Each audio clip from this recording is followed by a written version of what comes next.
Masuk dikri sejenak segenap jajaran pengurus MUIC NU Tampilangan, wabil khusus Ashabul Fadilah Kiai Haji Abdul Majid Khair sebagai Ketua Tauhidiyah MUIC NU Tampilangan, Sabjin Abul Jaki Ashabul Fadilah Kiai Haji Muhammad Kurdi, juga segenap jajaran pengurus MUIC NU Tampilangan, dan juga yang kami hormati segenap jajaran pengurus cabang Gerakan Pemuda Ansor.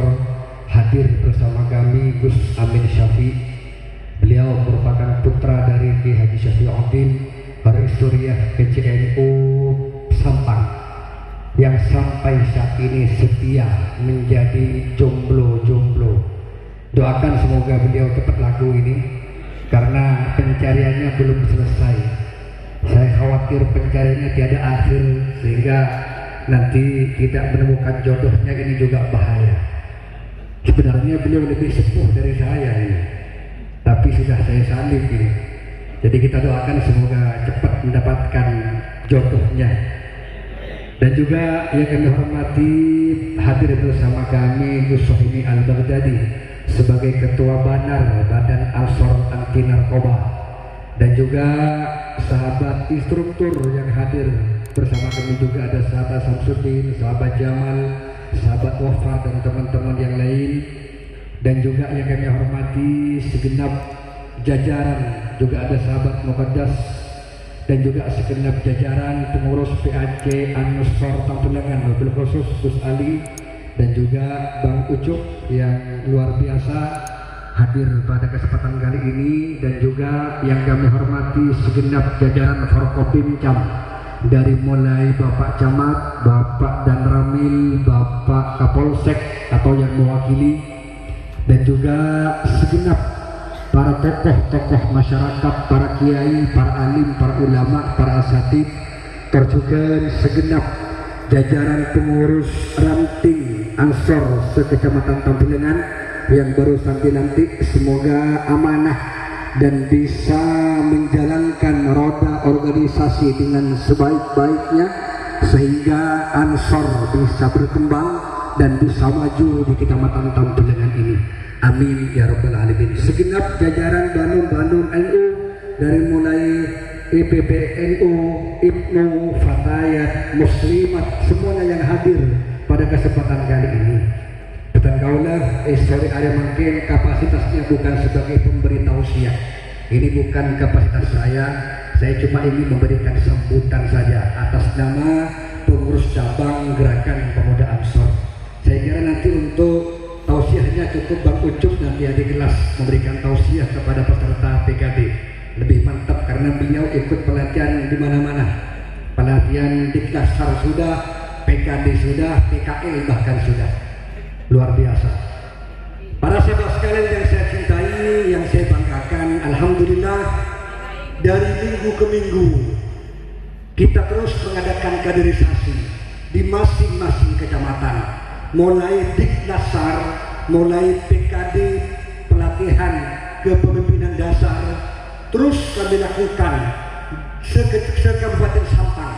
Tujuannya adalah kami ingin mencetak kader-kader Ansor yang militan bukan karbitan, kader-kader yang betul-betul tahu akan apa itu NU, apa itu Ansor, dan apa itu ahli sunnah wal jamaah. Karena saya yakin ketika pemuda-pemuda Sampang dan pemuda-pemuda Tampilangan secara khususnya tahu apa makna dari ahli sunnah wal jamaah yang sebenarnya, maka tidak akan ada yang namanya caci maki, tidak akan ada yang namanya memberontak pemerintah, tidak ada yang namanya mencaci maki pemimpin kita, tidak ada namanya mencaci maki sesama saudara muslim, karena ahli sunnah wal jamaah merupakan amaliyah yang diridhoi, saya yakin diridhoi oleh para Rasulullah SAW dan para sahabat. Dan ahli sunnah wal jamaah di Indonesia ini berada dalam naungan Jam'iyah Nahdlatul Ulama.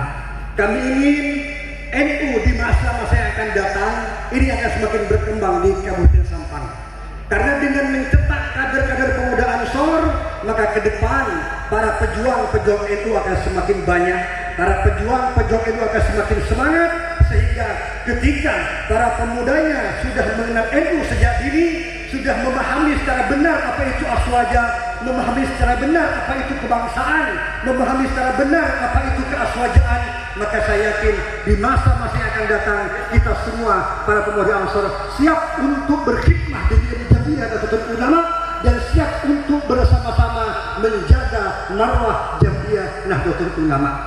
Saya sering katakan di berbagai kaderisasi, di berbagai tempat, di berbagai tempat-tempat diadakan kaderisasi, bahwa kita sebagai orang Madura, para sahabat, memiliki beban moral untuk menjaga Nahdlatul Ulama. Kenapa? Karena NU merupakan warisan Syekhana Khalil Bangkalan. Syekhana Khalil bukan orang Jawa, Syekhana Khalil bukan orang Sunda, Syekhana Khalil bukan orang Sumatera, tapi Syekhana Khalil merupakan orang Madura yang wajib untuk kita jaga warisan dari beliau yang berupa Jamiah Nahdlatul Ulama. Maka saya ingin bertanya kepada para sahabat-sahabat sekalian, apakah sahabat siap untuk bersama kami di Ansor? Ya. Apakah sahabat siap untuk berkhidmah di Ansor? Ya. Yakinlah para sahabat bahwa Jamiah ini merupakan Jamiah yang penuh barakah. Karena Jamiah ini merupakan Jamiah yang didirikan oleh para aulia Ilahi Ta'ala. Mereka mendirikan sebuah Jamiah bukan tanpa sebab. Mereka mendirikan Jamiah ini karena memperjuangkan amaliyah Ahlussunnah wal Jamaah. Sering saya katakan, pasca kemerdekaan di tahun 45, perjuangan atau tantangan para ulama-ulama pesantren pada waktu itu tidak berhenti, para sahabat. Ada dua kelompok yang mencoba untuk menghilangkan amaliyah tradisi yang ada di Nusantara ini. Ada dua kelompok, yang pertama merupakan kelompok pembaharu, kelompok-kelompok yang merupakan sebuah kelompok pemuda yang sudah terjebak dalam pemikiran pemahaman Wahabisme, yang mana mereka mencoba ingin mengharamkan ziarah kubur, mereka ingin mengharamkan maulid Nabi, mereka ingin mengharamkan tabarruk kepada para alim ulama. Dan yang kedua merupakan kelompok abangan, yang mana kelompok ini mengatakan sholat tidak cukup takbir, tapi sholat cukup dengan doa. Menghadapi dua kelompok ini, para alim ulama berkumpul di Surabaya untuk merumuskan sebuah kesepakatan bersama agar bagaimana caranya agar Ahlussunnah wal Jamaah tradisi-tradisi yang sudah dilakukan semenjak dulu tidak hilang dan tidak ditelan oleh zaman dan tidak terpengaruh oleh kelompok-kelompok Wahabisme. Sehingga pada waktu itu para ulama yang dipelopori oleh Kiai Hasyim Asy'ari, Ki Wahab Hasbullah, Ki Bisri Samsuri berkumpul di Jalan Bubutan Surabaya yang sekarang menjadi kantor PK Ansor Surabaya. Para ulama Nusantara sepakat untuk mendirikan sebuah wadah bagi Ahlussunnah wal Jamaah ini. Kenapa? Karena kalau tidak ada wadahnya, mudah untuk dipecah belah. Mun tada becenah, tada jamiah, mudah untuk dihancurkan. Buktinya mana? Buktinya adalah negara-negara di Timur Tengah. Bagaimana kelompok-kelompok radikal, termasuk golongan ISIS dan kawan-kawannya, masuk ke berbagai negara di kawasan Semenanjung Arab. Mulai dari Libya, mulai dari Suriah. Contoh kecilnya adalah yang terjadi di Suriah. Bagaimana seorang ulama Ahlussunnah wal Jamaah yang menjadi panutan dunia, Syekh Said Ramadan Al-Buti, itu dibunuh ketika beliau sedang mengaji tafsir di sebuah masjid di kawasan daerah Suriah. Awal timbul perpecahan adalah bagaimana ketika Syekh Said Ramadan Buti dekat dengan Bashir Assad, presiden pada waktu itu, sampai semakin. Bashir Assad alirannya Syiah, Syekh Said Ramadan Buti alirannya Ahlussunnah wal Jamaah. Syekh Said Ramadan Buti dekat dengan presiden Suriah pada waktu itu, tujuannya bukan untuk meminta jabatan, tujuannya untuk meminta pangkat. Tapi kenapa kalau Syekh Said Ramadan Buti semak sama presiden? Tujuannya agar supaya kelompok Aswaja di Suriah ini diberikan kebebasan untuk mengajarkan ilmunya, untuk mengamalkan ilmunya. Sehingga dengan dekatnya Syekh Said Ramadan Buti dengan presidennya, maka akhirnya Bashir Assad memberikan kebebasan kepada rakyat Aswaja Suriah untuk mengamalkan amalan Aswaja, untuk mengaji kitab-kitab Aswaja seperti karangan Ihya Ulumuddin, karangan Imam Ghazali, bebas. difitnah, masuklah kelompok-kelompok radikal, masuklah kelompok-kelompok ISIS, mencoba memfitnah, mengadu domba antara pemerintah dengan rakyat, mengadu domba antara rakyat dengan pemerintah, antara ulama dengan pemerintah. Dikatakan Syekh Ramadan Buti itu merupakan ulama yang penjinak. Sehingga apa? Puncaknya ketika beliau mengaji kitab di salah satu masjid di Suriah, ada seorang teroris masuk ke dalam tempat tersebut dan meledakkan dirinya sehingga Syekh Ramadan Buti wafat dalam keadaan syahid.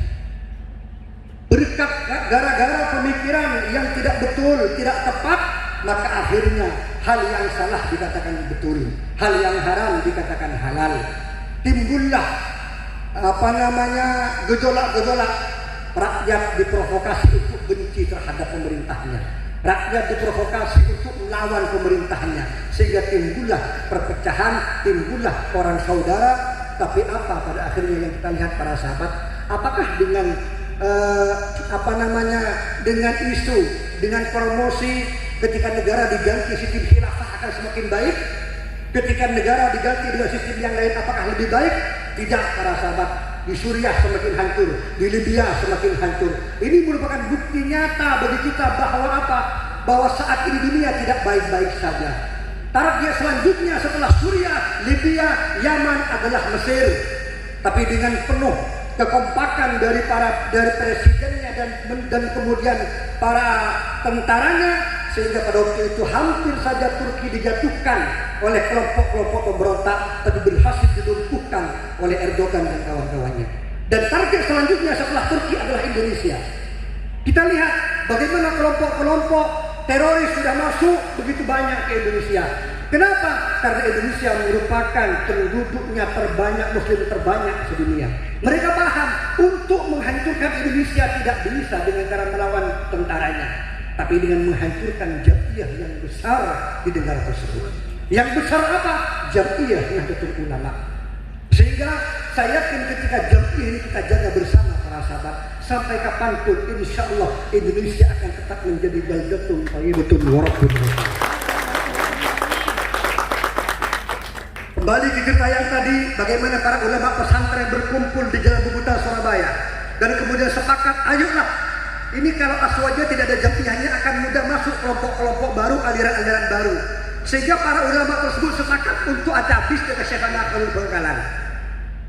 Acabis dan minta petunjuk, dan dijawab oleh Syekhana Khalil Bangkalan, yuriduna ayyutfi'u nurallah bi'afwahihim wa ya'ballah illa ayyutimma nurahu walau karihal kafirun.